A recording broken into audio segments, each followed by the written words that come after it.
Welcome to the Grenadier podcast, Real Estate Uncovered. Today I speak with Ned Allison, Branch Manager for Harcourt City Office and Auctioneer. You obviously love this business. Tell me what you love the most about it. Today, an absolute exclusive. Welcome back to the Grenadier podcast, Real Estate Uncovered. So Ned, for someone brand new to buying a home, where do they start?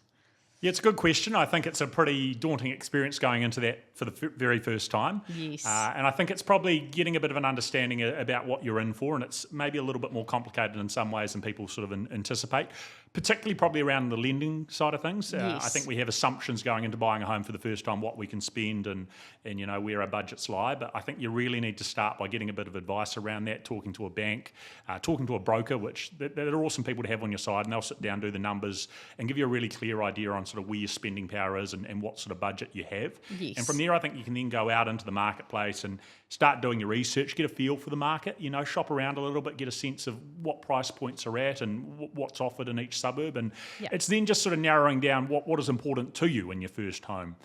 Because I think a lot of first-home buyers, they expect a lot when they're looking for that first home, as you've probably seen as well, Lisa. Yes. And it's a bit of a process to you do have to compromise because you can't have it all with that first-home buyer budget. So is it important that you're in that central location? Is it important you have the big backyard, the garage, whatever it might be?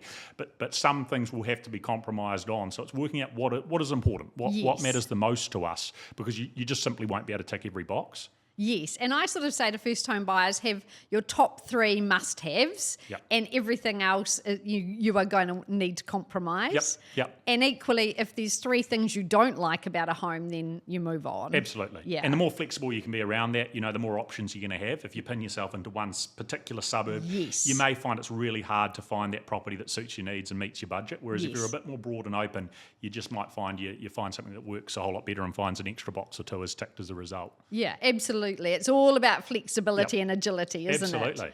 In terms of describing our current market to a first-time buyer, what would you say? Yeah, well, I think it's ever changing. I mean, we sit down, we have this question a lot, but every few months it's a little bit different. You know, it's ever moving. It's not the same.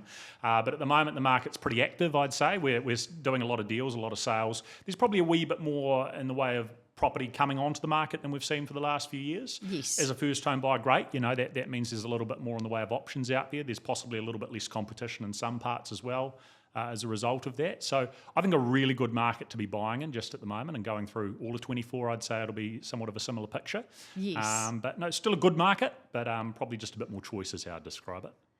And in terms of finding the right property, how do they determine their must-haves versus perhaps the wants? You've talked about compromising. Yeah, I think that's down to the individual. You know, if you're on your own or your partner or whatever it might be, it's just really working that out. Sometimes you have to go through the process to work it out too, you know. Yes. You have to look at a few homes and work out, okay, well, if we spent that, that's what we're going to get, and that's comparable to this.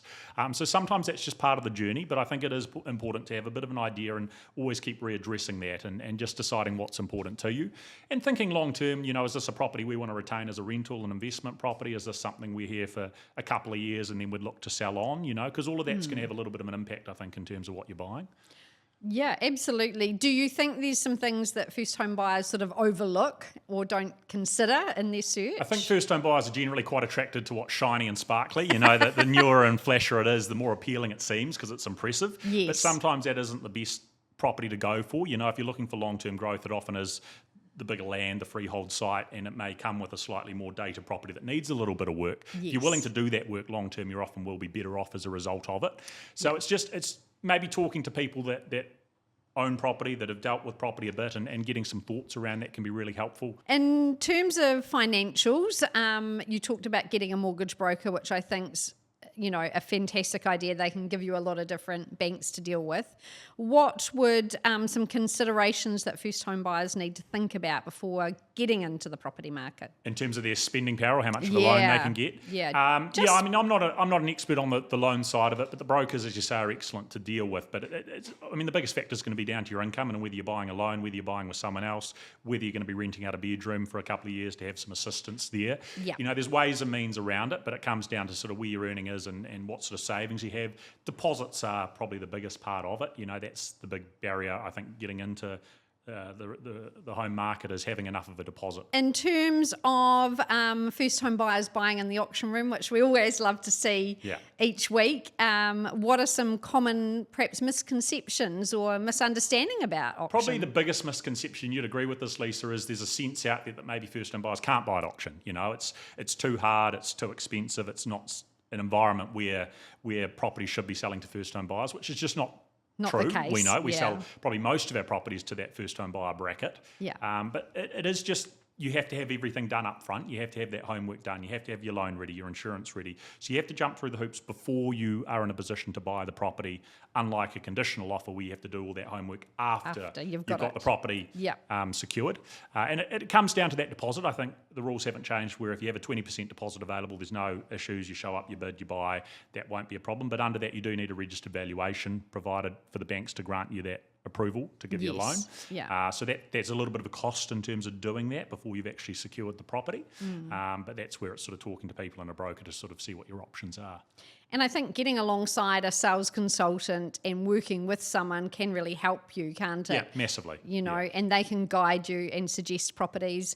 And I think, you know, being able to go and attend an auction is going to limit the amount of competition you have versus, you know, we hear about 10 and 13 offers and deadlines, you know, plus the transparency. If someone else sees value there, you can see value there. Oh, hey, absolutely. All our owners, you know, they value cash and unconditional offers first and foremost. You know, that's hugely advantageous as a buyer if you can get yourself into that position. So I think it's certainly not something you should be rolling out. I think it's something you should embrace, and getting into the auction rooms to get a sense of it before you show up to actually bid yourself is really helpful. Gives you a little bit of peace of mind about what it's all about, and finding a good agent that can help you is fantastic as well, which is what the Harcourt system and network is all about.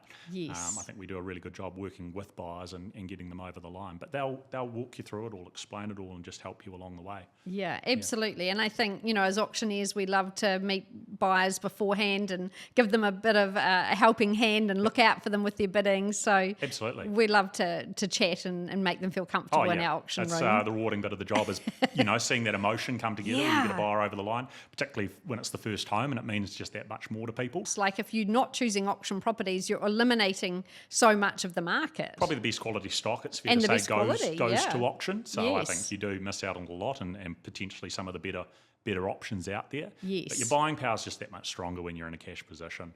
Owners would much rather deal with certainty than an unknown. So certainly encourage buyers to look at it. And for the buyer, they, you know, if you are buying at auction, you almost get an immediate answer, right? You're not waiting around for days for the agent to come back to you and let you know, did you miss out or, you know, No, that's right. You just do the homework up front as opposed to afterwards. You know, it's just the other way around. But once you're there on the day and you can get it together, it's done. So Ned, can you explain to buyers what would be the benefit of engaging a sales consultant to work for them? And is there any cost involved? Yeah, I think there's a lot of benefits in getting an agent that's in your corner there to help you through that buying process, particularly when you're brand new to the experience. They can just take you through it all step by step, point you in the right direction the whole way through it. There's no cost at all with the way the system works here, and we're a big team at Harcourt's Grenadier across 11 offices, so we have people that work in, you know, every part of town and the wider Canterbury marketplace as well. So there's no shortage of people out there within our Grenadier team that can help you. It's just a case of asking that agent you're dealing with whether it's them or they can point you to someone else in the team that can work alongside you. They'll be able to do that. And then it's just they can help by sort of getting you through outside open homes and allowing you to sort of have a really good look around and not be intimidated by going into a property that's full of other people. So give you that chance to do that, get you back to more viewings. They can work through the documentation with you. They can point you in the direction of, you know, lawyers and bits and pieces along the way as well if you need that help too. And building that bond and that trust and getting them to do a lot of the hard work for you. And sometimes they even hear about stuff that's off market or give you a heads up on something that's coming. Yeah, they're there to assist you. I think, and getting you through outside open homes is really important. You know, it's quite intimidating going into open home with lots of other people, whereas that agent may be able to get you into the property outside of those times, and then it's just you able to really take your time looking through the home, which I think is a big plus. And just having someone there that's on your side to work you through the documentation and say, hey, you need to check this off and do this and do that. And it's just the more you can put on your team, the better you are positioned to be successful and buy well. And that's your broker, your lawyer, your agent. I think surrounding yourself with good people is really, really a good key. Yeah, absolutely. And it is nice to do those private viewings because quite often mum and dad want to come or your partner's family, you know, and just having a home to yourself to sort of feel what it would be like to live here really helps give you a bit more certainty about it, doesn't it? Yeah, absolutely. Beyond the initial purchase, what advice would you offer first home buyers for their long-term ownership aspirations and maybe investment in the future? Yeah, well, I think that comes down to sort of just having that forward thinking when you're buying and not just jumping on the flash and the new and thinking that that's awesome now, but, you know, everything's going to date and age over time. So it's where are you going to be? Is this a 10-year, 15-year, 5-year home? You know, what is our time frame here and what are we wanting to do beyond that? Yes. If you're looking for growth, as I said before, I think that the things to look for are the more land you can acquire with your purchase, generally the better off you'll be. Yes. So freehold sections are helpful. Having a standalone home is helpful as well. Yeah. So those little things can make a big point of difference. But it does, the cost is that it's usually an older home that needs a bit of work, as I said earlier. Yes. And I think don't be afraid to do a bit of that work because it can be really advantageous out the other side down the track. And I think too, Ned, when you say, you know, be comfortable doing a bit of work, it is a lot of times that buyers want the ready-made solution. But actually for those who have got the ability to do a bit of painting, do a bit of gardening, do a bit of landscaping, you're adding value, right? Oh, 100%. You don't have to renovate a whole house, but if you can put new paint and carpet in, it can go a long way. Yeah. You know, every extra bedroom you can get is going to be hugely valuable, whether you're renting it or selling it down the track. Getting that first home is critical. Once you're actually on the real estate ladder, it's easier to platform It's a whole lot off, easier. isn't it? You just get leverage and opportunity to sort of make choices, I guess, from there. So you're not going to get it all at once, but it's just, you know, this is a stepping stone generally for most people. I think that's the change from sort of our parents' generation to us is you now have to go through a number of homes to get up to that, maybe that dream home, whereas our parents were almost able to do it in 1 or 2 steps. Yes. That's just not possible anymore. Yes. So you are probably going to have to move a few more times than what has been in the past. Yeah, I think that's right. And for some people, maybe buying a 2-bedroom unit's their first start, right? Yep. And so you gain a bit of equity over 2 or 3 years, and then you can go to the standalone. Absolutely. So I think, you know, my advice would be don't wait to buy real estate. Yep. Buy real estate and if wait. You can, as I say, I think this will be the best year we've had for a long. You know, I don't think it's a you'll good see better opportunity than 2024 to buy real estate. It's a great time to enter the market. Ned, that's been great advice for our first home buyers. We really appreciate your time. Thanks so much. No worries. Thanks, Lisa.